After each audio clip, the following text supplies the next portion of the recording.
राजीव रंजन सरल सिंप्लीफाइड से कोविड से जुड़े हुए इस दूसरे वीडियो में आप सभी का स्वागत करता हूं।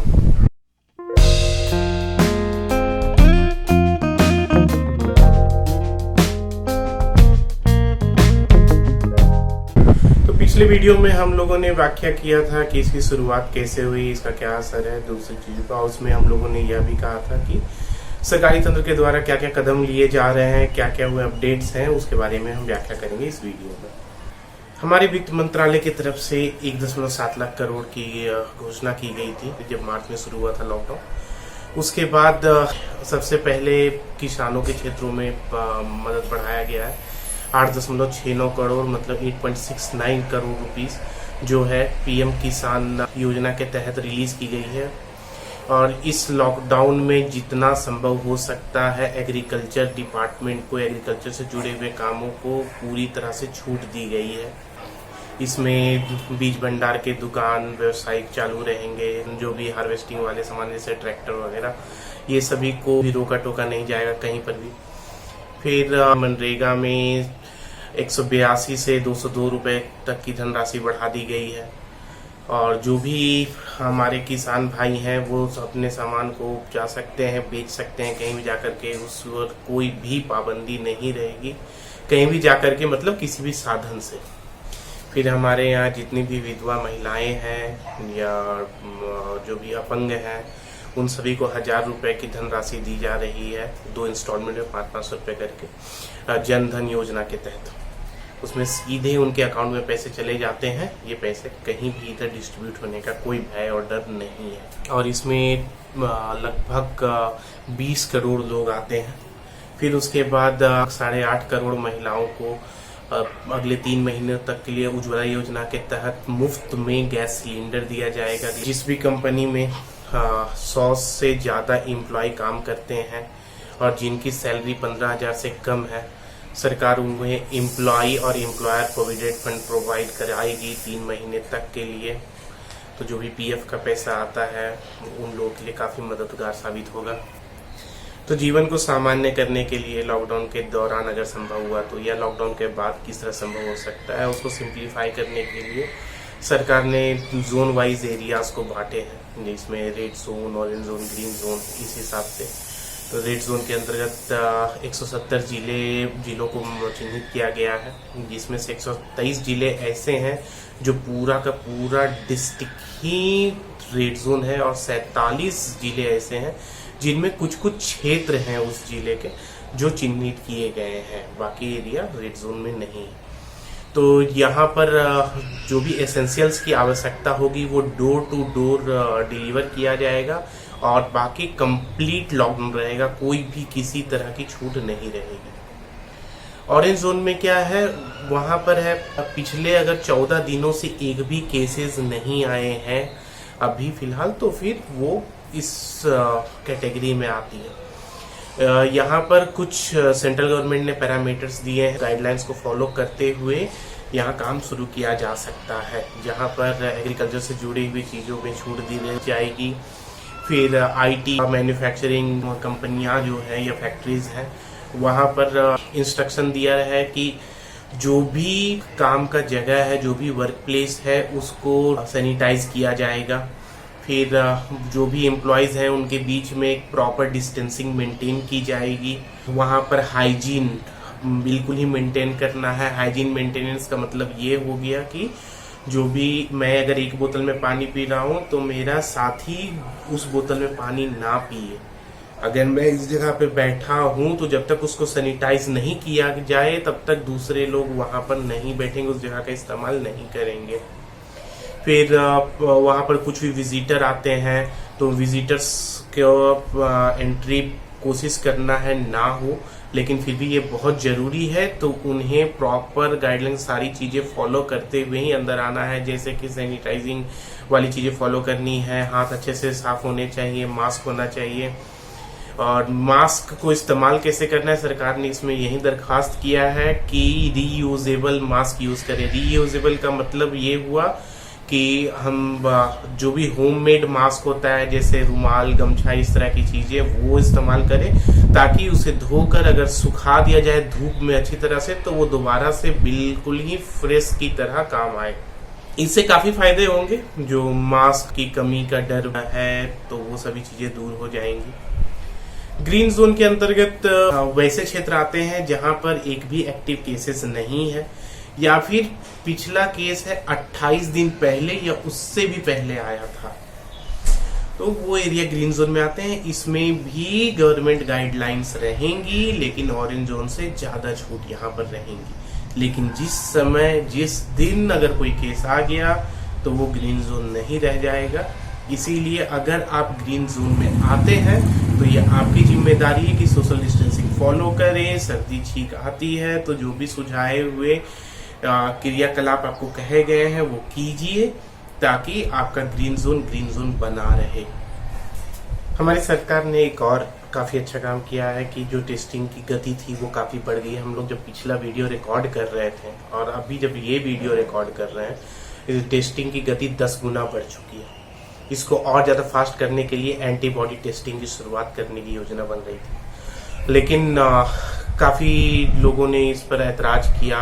इवन गवर्नमेंट विंग्स में भी काफी डिस्कशन हुआ, तो इसका फिर भी इस्तेमाल होगा, लेकिन ये कोरोना पॉजिटिव या निगेटिव ये आइडेंटिफिकेशन के लिए नहीं है। हमारे शरीर में एंटीबॉडी एक प्रोटीन जनरेट होता है। जब हमारे शरीर को आवश्यकता होती है, एक तरह का इम्यून सिस्टम का पार्ट है, जब आवश्यकता होती है तो वहां पर हमारा इम्यून सिस्टम है एक एंटीबॉडी प्रोटीन छोड़ता है जो हमारे रक्त का से पता चल सकता है। तो इसके 2 तरीके हैं जांच करने के लिए। एक ब्लड सैंपल लेकर के हम लोग जा सकते हैं लैब में फिर वहाँ टेस्ट होता है, उसके बाद फिर रिजल्ट आता है, वो एक्यूरेट होता है, लेकिन लंबा प्रोसीजर है, 1 से 2 दिन का समय लग सकता है। तो एंटीबॉडी को सबसे शॉर्ट तरीके से यूज किया गया है। कैसे? जिस तरह से हम लोग ब्लड ग्रुप चेक किया करते हैं, अपना जो उंगली होता है, उंगली में इस तरह से नीडल चुभा करके ब्लड सैंपल से ब्लड ग्रुप निकाल लेते हैं, उसी तरह से इससे वो प्रोटीन के डेटा निकालते थे और उसके बेसिस पे कोरोना पॉजिटिव और निगेटिव इसकी जानकारी इकट्ठा करते थे काफी सारे देश। तो इसमें यूके के जो पीएम है उन्होंने सीधा खरे से इनकार कर दिया कि I am not satisfied with this, और हमारी सरकार ने भी इस पैरामीटर को जारी रखा है कि ये उसका प्लेटफॉर्म नहीं है। पुर्तगाल में एंटीबॉडी टेस्टिंग काफी सही से इस्तेमाल की गई थी और अचानक से जो लोग निगेटिव थे कुछ दिन बाद पॉजिटिव पाए गए, वो खबर आते ही भारत ने इसको रोक दिया है। और सरकार ने उन लोगों को भी छूट दी जो सेल्फ एम्प्लॉयड हैं, जैसे कि इलेक्ट्रीशियन, प्लम्बर, मैकेनिक। तो अगर इनकी दुकानें या इनका service area Covid free zone में आता है तो इन्हें उसमें छूट दी गई है। चाय, कॉफी, रबर प्लांट, टिम्बर, इस तरह के जो भी यूनिट्स हैं वहां पर भी 50% प्रोडक्शन के साथ छूट दी गई है।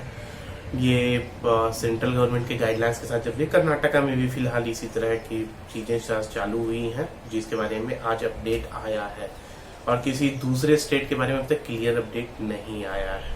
अब आते हैं वैसी बातों पर जो आपको जानकर शायद अच्छा लगे। विदाउट हेजिटेशन मैं ये कह सकता हूँ कि लॉकडाउन सक्सेसफुल जा रहा है, इसका रिजल्ट भी पॉजिटिव आ रहा है। हाँ, कुछ गलतियां हुई हैं, जिसमें से एक गलती थी मजदूरों का जो पलायन हुआ था उत्तर भारत से बिहार, झारखंड, बंगाल, उड़ीसा, इस क्षेत्र में, तो वो बला टल चुकी है, या मैं कैसे कह सकता हूँ, क्योंकि 1 महीना लगभग हो चला है और कहीं भी उस तरह का ब्रेकआउट नहीं हुआ है उन लोगों के बीच जिन लोगों ने पलायन किया था। और तबलीगी जमात एक वहां से भूल हुई है, गलती हुई है, क्योंकि जो अगर आप किसी संस्थान के मुखिया हो तो आपकी जिम्मेदारी होती है अपने लोगों को मिसगाइड ना करें, उन्हें गाइड करें। तो ये गलती हुई है, तो उस गलती पर एक अलग सी बहस छुड़ी हुई है, जिसके कारण लोग आपसे रिश्ते भी खराब कर रहे हैं, मैं देख पा रहा हूँ। तो सिंपल सी चीज है, जो भी इसको लेकर के डिफेंड करने आ रहे हैं तो फर्स्ट एक्सेप्ट इट, और एक्सेप्ट करके आप सीधा अगर ये बात बोल देते हो कि हाँ गलती हुई है किसी से, सामने वाला कोई भी आपके ऊपर क्यों सवाल उठाएगा। आप पर्सनली ना लो चीजों को, हाँ गलती हुई एक जगह से, बस उसको आप भी बोल दो उसके बाद कोई भी आपके खिलाफ वो अपशब्द नहीं बोलेगा, आपके ऊपर कोई भी नाराजगी वाला शब्द इस्तेमाल नहीं करेगा। और जो भी लोग हैं इसको लेकर के बहस करते हैं अपने साथियों के साथ या फिर सोशल मीडिया पे, उनसे यही कहता हूं कि अगर आप इसमें सुधार चाहते हो तो आप बताओ, समझाओ अपने सामने वाले को कि हाँ ये गलती थी। आपके ऊपर पर्सनल अटैक नहीं है, ना ही आपके धर्म के बारे में कोई भी चर्चा हो रही है। ये एक संस्थान है जिसके कारण समाज में एक नुकसान हुआ है और साध साहब के खिलाफ कड़ी कार्रवाई की जानी चाहिए। ये बात अगर दोनों तरफ के लोग बोलेंगे जिसमें कोई गलती नहीं है, मुझे नहीं लगता है इसको लेकर के डिबेट एक बार और होगा, कहीं से भी नहीं। इसको अगर कंक्लूड करते हैं तब भी मैं लॉकडाउन को सक्सेसफुल मानूंगा, क्योंकि देखिए ये उसी प्रकार की घटनाएं हैं जैसे अगर हम कहीं भी लंबी पंक्ति में लगते हैं कोई भी सामान लेने के लिए, मंदिर के लिए, मस्जिद के लिए या फिर सरकारी खिड़की पे, तो वहां देखते होंगे आपकी लाइन लंबी से लगी रहती है। कोई एक बंदा है जो लाइन से बिल्कुल हल्का से ऐसे हट जाता है, आड़ा तिरछा होकर खड़ा है या एक पैर बाहर निकाला, तो दूर से देखने में स्ट्रेट लाइन में वो बड़ा ऑड लगता है, लेकिन फिर भी वो लाइन चलती है और माना जाता है कि वो लाइन से आए लोग उन्हीं को मिला है। तो वो चीजें हैं वो भी नहीं होनी चाहिए, लेकिन फिर भी वो मैनेज्ड सर्विस में काउंट होता है। तो चीजें हैं, सुधार की जरूरत है, लेकिन ये नुकसान उतना बड़ा नहीं है कि हमें बहुत ज्यादा परेशान, दुखी या घबराहट का सामना करना पड़े। लॉकडाउन में है आप तो जो भी मैक्सिमम लोग हैं या तो अपने रूममेट, दोस्त, इन लोग के साथ लॉक है या फिर अपने परिवार के साथ घर में रह रहे हैं। तो आप एक पॉजिटिविटी चाहते हो इस लॉकडाउन वाले समय में, तो सबसे पहली चीज है कि जब भी आप किसी के साथ समय बिता रहे हैं तो उस समय मोबाइल यूज ना करें। तो ये सब चीजों से कुछ दिन के लिए दूरी बनाइए, क्योंकि ये समय दोबारा शायद ही एक प्रोफेशनल लाइफ में किसी को मिलने वाला है। मुझे काफी दुख है कि मैं नहीं जा पाया अपने घर, क्योंकि अपने परिवार के साथ या अपने गांव में अगर मैं जा पाता तो ये सुनहरा मौका था मेरे लिए समय बिताने का वहां पर, जो नहीं मिल सका। अगर आपको मोबाइल की आदत हो चुकी है, थोड़ा समय बिताइए इंसानों के साथ, तो उससे है कि आप उन्हें, वो आपको समझ सकेंगे, जिसका जो कि मधुरता लाएगा आपके जीवन में और आगे सोचकर आपको अच्छा लगेगा कि लॉकडाउन में आपने कुछ अच्छा समय बिताया। नहीं तो ये अभी भी मोबाइल पर आज जैसे नॉर्मली टाइम समय पे बिताते थे आप मोबाइल पर और इधर उधर, उसी तरह से रहेंगे। तो इसके लिए कुछ नियम आप बना सकते हैं खुद के लिए, अगर आपको आदत नहीं है तो। जैसे कि लोगों को नहीं पता चलता है कि कब मैं मोबाइल फ्रीक हो चुका हूँ।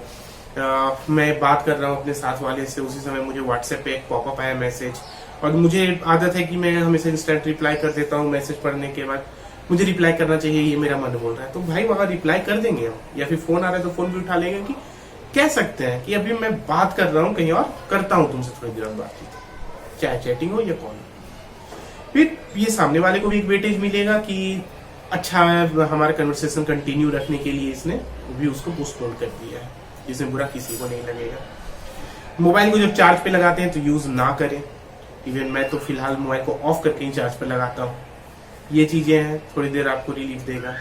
बाथरूम जाते हैं मोबाइल लेकर ना जाएं, ये सब एक अच्छी प्रैक्टिस वाली चीजें हैं। डूज में और ऐसा क्या कर सकते हैं जो आपके लिए पर्सनली काफी फायदेमंद हो। जैसे प्रोफेशनल लोग हैं, छात्र हैं, तो आईटी, मैं आईटी सेक्टर से जुड़ा हुआ इंसान हूँ, मैंने 2-3 सर्टिफिकेशन वाले कोर्सेज ले लिए, तो अब जो मेरे प्रोफेशन से जुड़ा हुआ है, लॉकडाउन कंप्लीट होने तक में मैं 2 कोर्स कंप्लीट कर दूंगा और एक है वो आधा कंप्लीट कर। आप लोग कुछ अच्छा सा प्रोग्रामिंग कोर्स कर सकते हैं, अगर आईटी है आपका डिपार्टमेंट, अगर मैकेनिकल सिविल है तो कुछ डिजाइनिंग कोर्स ऑनलाइन अगर अवेलेबल है वो ज्वाइन कर सकते हैं।